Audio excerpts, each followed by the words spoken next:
Bueno, esta semana los mercados globales parecieron estar, no, al borde del pánico.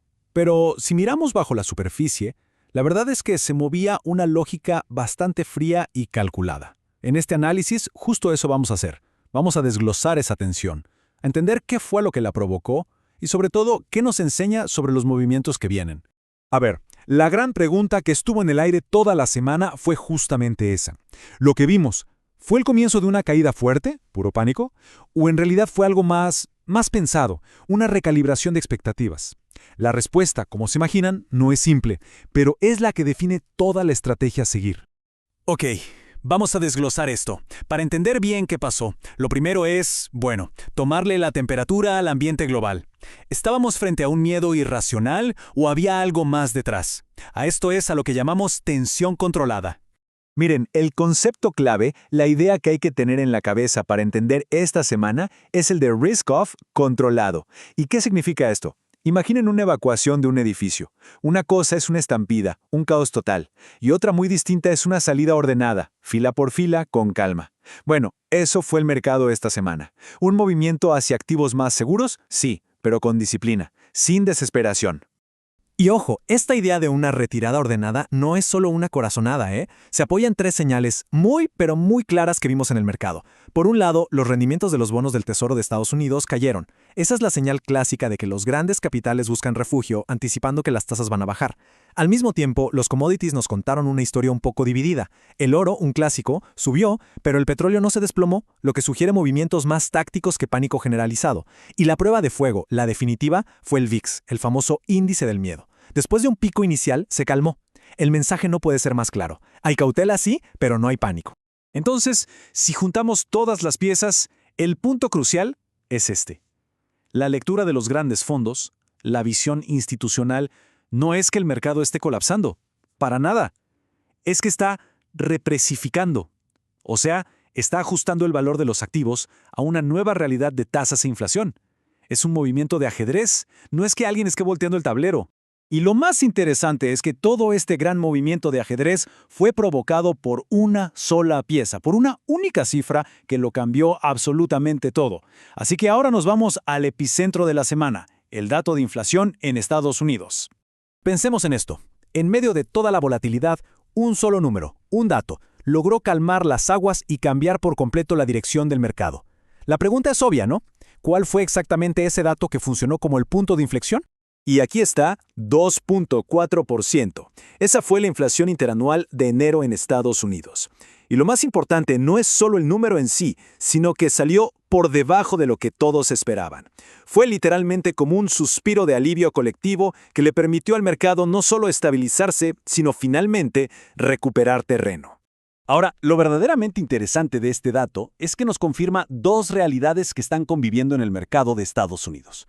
Por un lado, tenemos acciones, la renta variable, que es súper sensible y reacciona con mucha volatilidad a lo que podríamos llamar un shock narrativo. ¿Qué es esto? Cualquier noticia, cualquier rumor, por ejemplo, los temores sobre el impacto real de la inteligencia artificial, y eso genera nerviosismo inmediato. Pero al mismo tiempo, y aquí está la clave, el mercado no le quita los ojos de encima al verdadero premio, la Reserva Federal. Como la inflación está cediendo, la apuesta de que la Fed va a recortar las tasas en 2026 se hace cada vez más fuerte. Y eso, en el fondo, es lo que sostiene el optimismo. Muy bien, ya entendimos el epicentro en Estados Unidos. Ahora toca ver cómo esa onda expansiva global le pega a nuestra región. Pasemos a la tercera parte, el pulso de Latinoamérica. Y cuando miramos hacia Latinoamérica, la cosa se pone interesante, porque no hay una sola historia, sino varias. En la tabla se ven los detalles país por país, pero la idea central es esta. Hay focos de oportunidad muy claros. Por ejemplo, Brasil, donde una inflación ya controlada podría abrir la puerta a estímulos. O Panamá, que está destacando por su disciplina fiscal. Otros, como México y Chile, están más bien en un compás de espera, muy atados a factores externos. Y finalmente, hay casos como Colombia, que piden un poco más de cautela por sus propios desafíos internos. La palabra clave aquí es selectividad. Entonces, con todo este panorama, tanto global como regional, la pregunta del millón es, bueno, ¿y cómo se traduce todo esto en acciones concretas? Pasemos a la siguiente parte, estrategias para la volatilidad, donde vamos a ver justamente cómo navegar este entorno. A ver, para los inversionistas individuales de alto patrimonio, la estrategia que se sugiere es una neutro defensiva. ¿Y esto en qué se traduce? En 3 pasos bien claros. Primero, mantener la calma, adoptar una postura tranquila, pero listos para aprovechar las caídas y comprar activos de calidad a un mejor precio. Segundo, usar la renta fija de alta calidad, pensemos en bonos del tesoro o de grado de inversión, como el ancla, el núcleo estable del portafolio. Y tercero, aplicar una estrategia que se conoce como barbell o de barra en las acciones. ¿Qué es esto? Equilibrar. Por un lado, empresas defensivas, estables, salud, consumo. Y por el otro, empresas de crecimiento, pero ojo, solo las que tienen balances financieros sólidos y probados. Ahora, para los clientes institucionales, el enfoque es un poco distinto. Es más táctico, más disciplinado. El primer paso tiene que ver con la gestión activa de la duración de los bonos. Con estas señales de desinflación en el aire, se puede empezar a considerar extender los plazos, pero siempre sin sacrificar la liquidez, que es clave.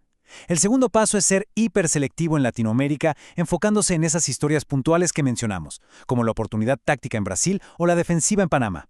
Y el tercer paso, que en realidad es constante, es un monitoreo activo muy de cerca de las decisiones de los bancos centrales locales para poder ajustar la estrategia justo a tiempo. Y con todo esto, llegamos a la parte final, a la conclusión.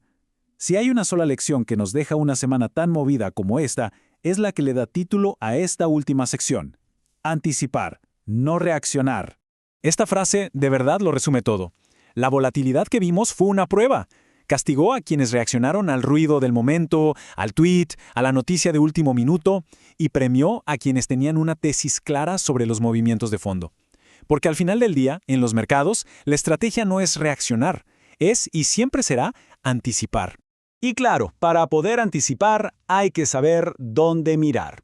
Hacia adelante, estos son los motores clave que van a marcar el rumbo. Primero, la velocidad de la desinflación en Estados Unidos. Segundo, la credibilidad fiscal que demuestren los gobiernos aquí, en Latinoamérica. Tercero, las señales que nos manden los bancos centrales. Y cuarto, ya a nivel de portafolio, una gestión súper disciplinada de la duración y la liquidez. Al final del día, todo se reduce a una pregunta fundamental. Con toda esta información sobre la mesa, en un entorno que exige tanta disciplina y visión, la reflexión final es hacia dónde debería apuntar la brújula de cada estrategia. Muchas gracias por habernos acompañado.